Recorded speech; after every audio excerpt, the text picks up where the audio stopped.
Et voilà, mesdames et messieurs, nous voici encore dans ce nouveau tutoriel où nous allons continuer notre partie de console avec VBA Excel. La fois dernière, on avait quand même parlé ici la notion de console, c'est VBA Excel.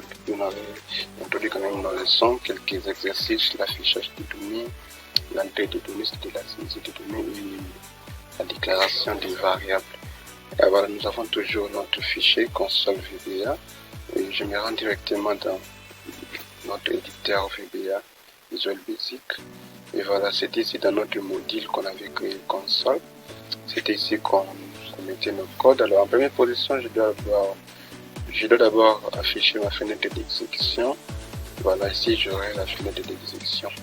Alors aujourd'hui, nécessairement, nous allons parler sur les statistiques conditionnelles, c'est-à-dire on va voir même la condition si, qui est la condition if en VBA Excel, et dans la plupart des langages de programmation, la condition si, c'est-à-dire toujours par la condition if. Et à part les statistiques conditionnelles, nous verrons aussi les boucles, comme la boucle est pour et la boucle est tant que nous allons exploiter sur deux boucles, sûrement parce que la première partie était juste pour les structures simples, c'est-à-dire avec pas de conditions, et avec afficher les données sur les messages et demander à l'utilisateur de saisir quelque chose, c'est-à-dire l'entrée des données. Et on avait aussi la déclaration d'une variable. En fait, je voulais rappeler par rapport à la notion de la déclaration d'une variable. Pour ceux qui ne connaissent pas, une variable, c'est juste un espace qu'on réserve dans notre mémoire où on peut stocker soit la valeur que l'utilisateur va saisir, ou sinon une variable peut aussi contenir une valeur au départ du programme, c'est-à-dire le programmeur lui-même peut directement indiquer la valeur que la variable peut contenir, c'est-à-dire par exemple je peux créer un programme, par exemple je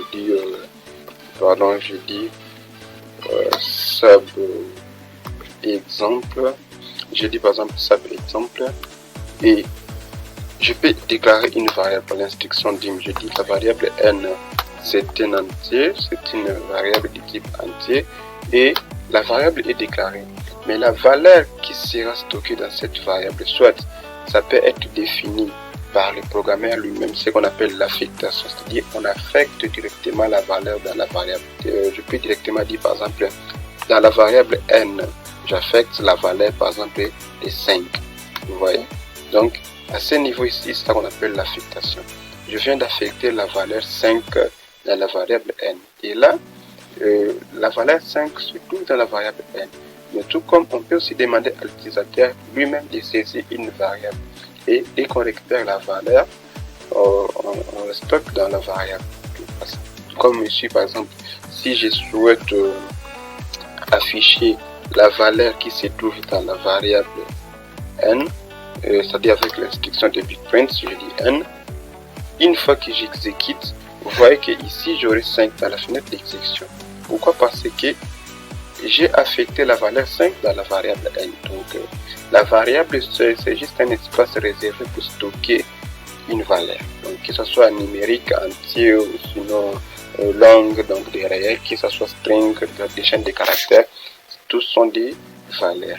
Alors aujourd'hui on va passer directement aux statistiques conditionnelles avant de passer au niveau du boucle. Ça dit quoi? Les statistiques conditionnelles, c'est une manière de poser une condition avant que les instructions soient exécutées. Il faut d'abord au moins que par exemple une variable réponde quand même à la condition. C'est-à-dire qu'il faut d'abord que la condition soit remplie avant qu'une bloc d'instruction soit exécuté. Par exemple, vous pouvez dire que non, vous demandez à l'utilisateur de saisir par exemple un nombre et vous voulez maintenant lui informer si ce nombre est négatif ou si ce nombre est positif. Nous le savons qu'un nombre négatif, c'est un nombre qui est inférieur à 0. C'est-à-dire un nombre qui est inférieur à 0, c'est un nombre qui est négatif, c'est un nombre qui porte le signe moins. Et un nombre qui est supérieur à 0, c'est un nombre qui est positif, okay, parce que c'est un nombre qui porte le signe plus. Alors, si vous voulez tester ce genre de cas, c'est-à-dire vous aurez à poser la condition, voyez, et vous aurez, après la condition, peut-être vous aurez, si les critères est rempli, vous aurez quand même des instructions à exécuter. Et c'est dans ce sens-là qu'on peut introduire la notion de structure conditionnelle. Alors, on va d'abord voir la structure conditionnelle si, c'est-à-dire une condition qu'on pose si. Donc, si la variable répond à tel critère, alors on va exécuter telles instructions. Mais au cas contraire, on ne va pas exécuter ces instructions, mais on va exécuter d'autres instructions. Alors,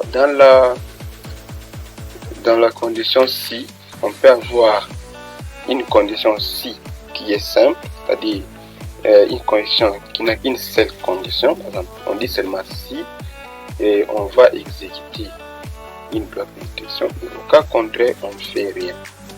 Par exemple, je peux créer une variable que j'appelle par exemple n, okay, que j'appelle n du type entier. Alors, qu'est-ce qu'on veut faire? En fait, on veut simplement tester les nombres que l'utilisateur va saisir. Si l'utilisateur saisit un nombre qui est égal à 5, prenons seulement l'exemple de 5. Si l'utilisateur saisit un nombre qui est égal à 5, on va maintenant afficher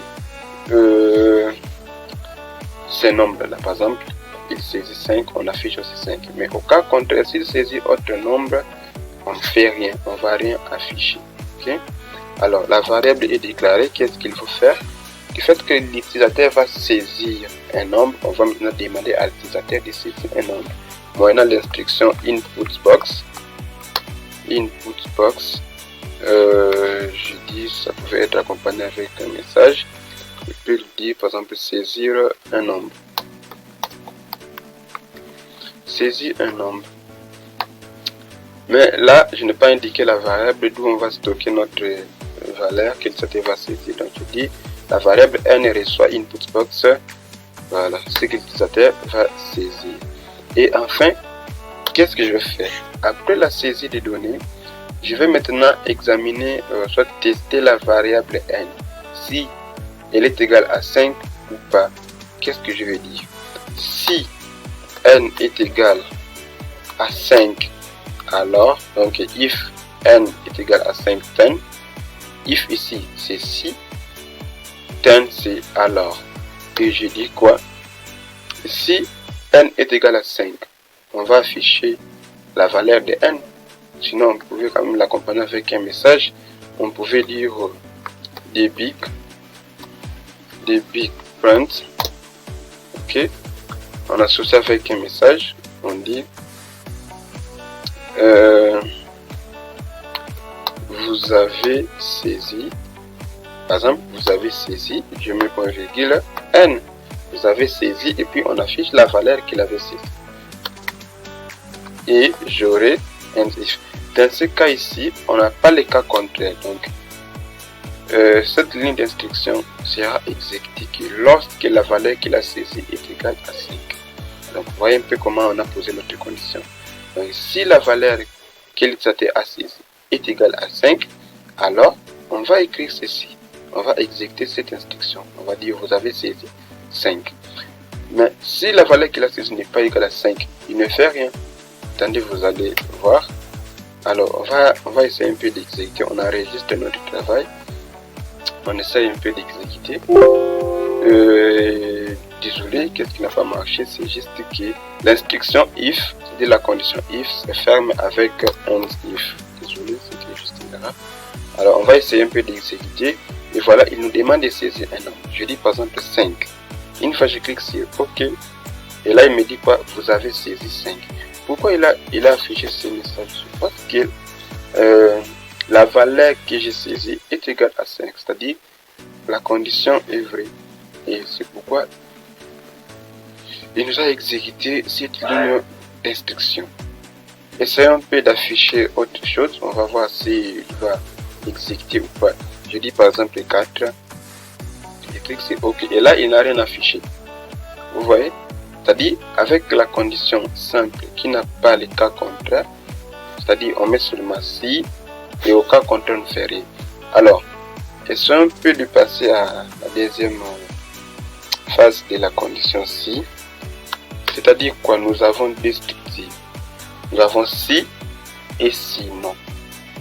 C'est-à-dire, si n est égal à 5 par exemple, on exécute ça.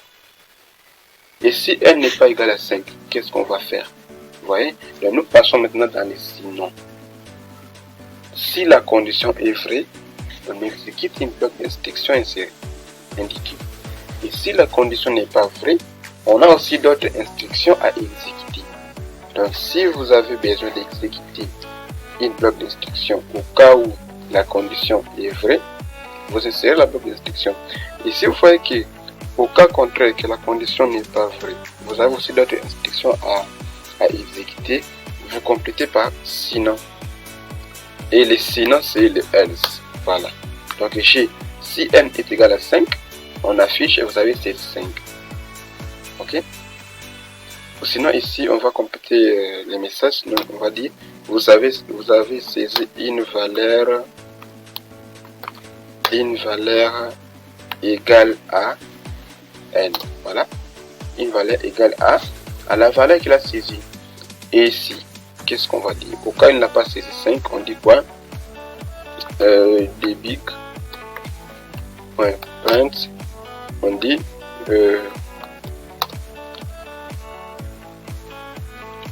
vous n'avez pas saisi 5 par exemple. Ok, c'est juste un exemple. On va avoir vraiment le différent exemple par rapport à la condition ci.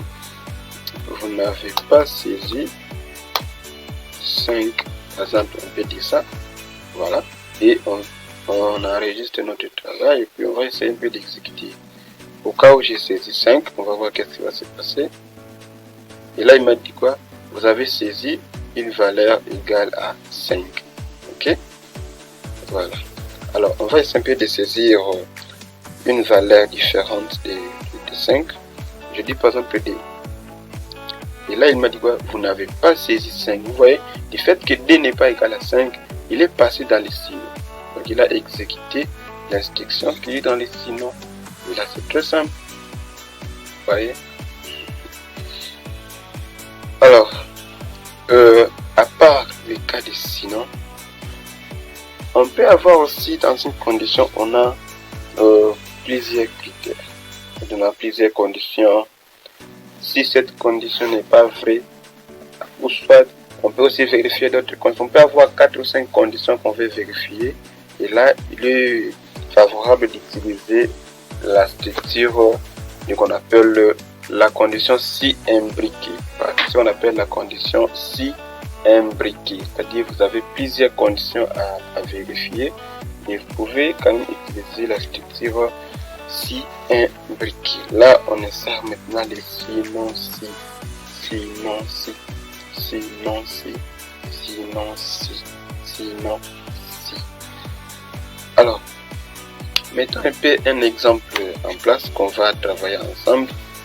Par exemple, on veut accorder un cadeau de Noël à un enfant. On a un groupe d'enfants, on va accorder des cadeaux à chaque enfant. Mais on décide de leur accorder des cadeaux par rapport à leur âge. Par exemple, on peut dire de 0 à 5, on leur accorde par exemple 2000 francs. De 6 à 10, on leur accorde 5000 francs et ainsi de suite. Vous voyez que même arrivé à 18, on peut avoir beaucoup de cas. C'est-à-dire, on dit par exemple de 0 à 5, on leur donne 2000 francs. De 6 à 10, on leur donne 5000 francs. De 11 à 15, on leur donne 8000 francs.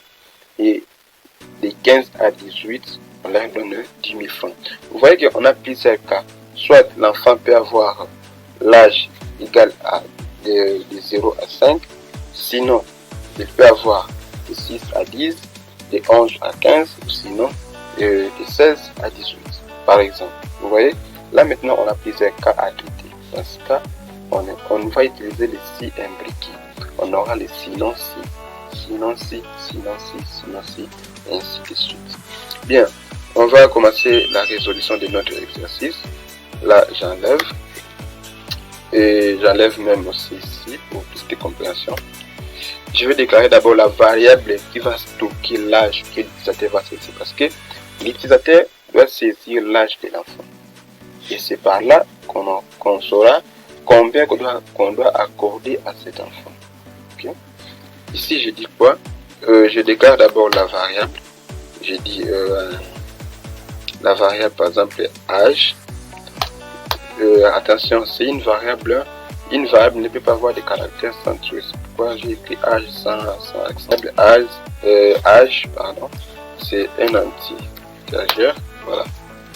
Et à ce niveau, je dois maintenant demander à l'utilisateur de saisir l'âge de l'enfant. Je dis input box.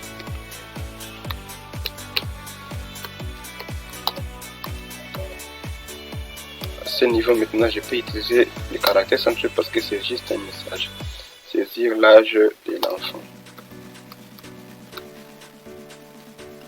Et là, je dois indiquer que l'âge que l'utilisateur doit saisir devait être stocké dans la variable âge. Vous voyez? Alors, qu'est-ce qu'on va faire? Après la saisie des données, l'utilisateur vient de saisir l'âge. C'est à nous maintenant d'examiner l'âge que l'utilisateur a saisi. On avait dit de 0 à 5, on doit accorder 2000 francs congolais à l'enfant. Je pose la condition si âge est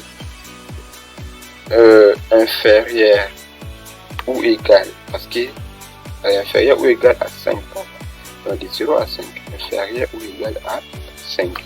Vous pouvez aussi bien structurer votre condition, c'est-à-dire vous limitez vraiment de 0 à 5. Vous limitez vraiment de 0 à 5. Vous pouvez dire si l'âge est supérieur ou égal à 0 et l'âge inférieur ou égal à 5. Là maintenant, vous limitez vraiment le borne inférieur et le borne supérieur, donc de 0 à 5. Mais avec cette manière, ça pourra marcher. Si ça ne marche pas, on va revoir d'autres possibilités. Si h est inférieur ou égal à 5, alors on dit quoi? On affiche les messages que l'enfant doit bénéficier de 2000 francs. De Big Pants, on dit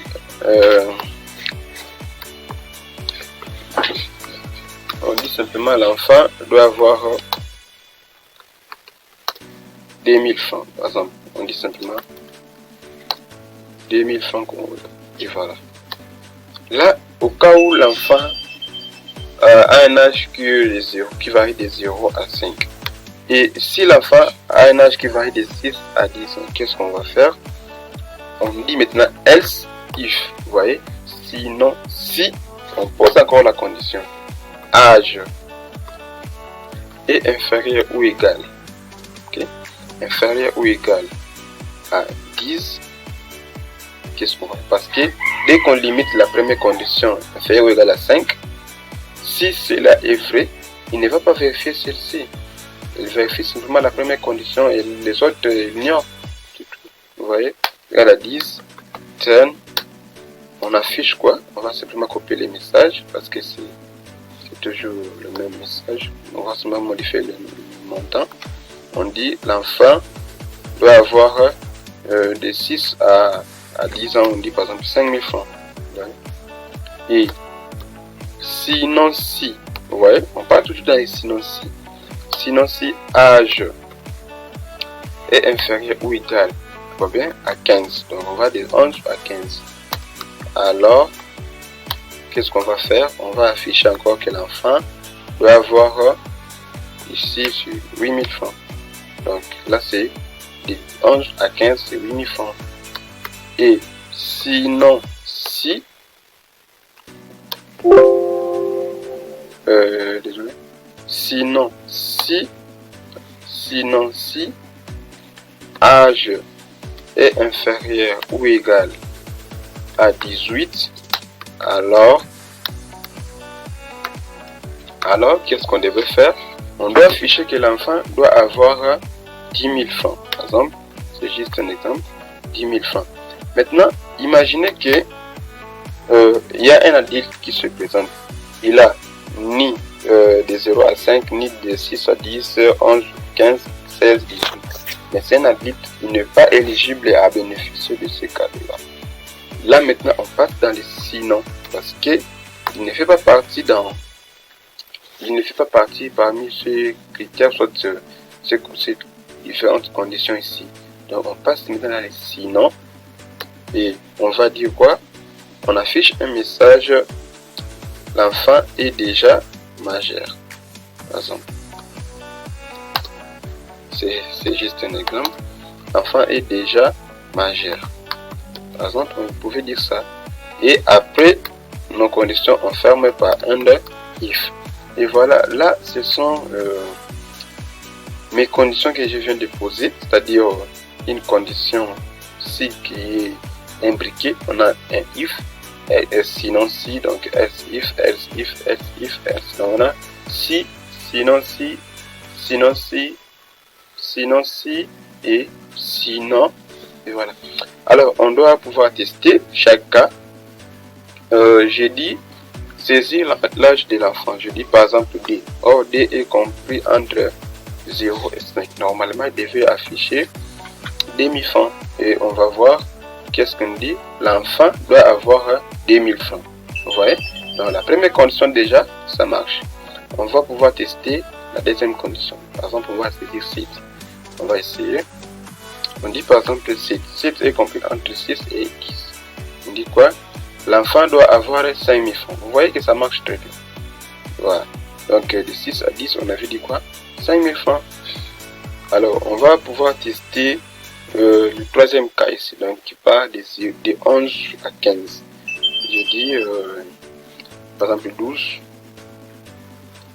Et là, on me dit quoi? L'enfant doit avoir 8000 francs. Vous voyez? L'enfant doit avoir 8000 francs. Pourquoi? Parce que l'âge que j'ai saisi, 12, pas de 11 à 15. Voilà. Et je vais tester encore notre quatrième cas, c'est-à-dire quatrième condition, de 15 et valeur de 16 à 18. Qu'est-ce que je veux dire? Je dis par exemple 16. Là, on me dit quoi? L'enfant doit avoir 10 000 francs. Voilà, j'espère que ça marche très bien. Alors, on va essayer un peu de saisir l'âge qui est supérieur à 18. Ok, on va essayer un peu de saisir 19. Et voilà, l'enfant est déjà majeur. Pourquoi? Parce que l'âge dépasse déjà 18 ans. Voilà, j'espère qu'avec la condition si, c'est bien compris. Si vous avez encore des lacunes, écrivez-moi sur WhatsApp, je suis disponible. Vous avez mon numéro en bas. Sinon, les tutos risquent de prendre beaucoup de temps. Avec les itérations, c'est-à-dire les boucles, nous allons continuer dans un autre tutoriel. Je préfère scinder la partie console en 3 tutos parce que juste avec la condition si, ça nous prend déjà beaucoup de temps. Mais juste après ce tuto, vous allez voir le tuto numéro 3 qui va nous parler sur les boucles. Là, nous verrons la boucle pour et la boucle tanky. Sinon, merci, portez-vous bien, à la prochaine.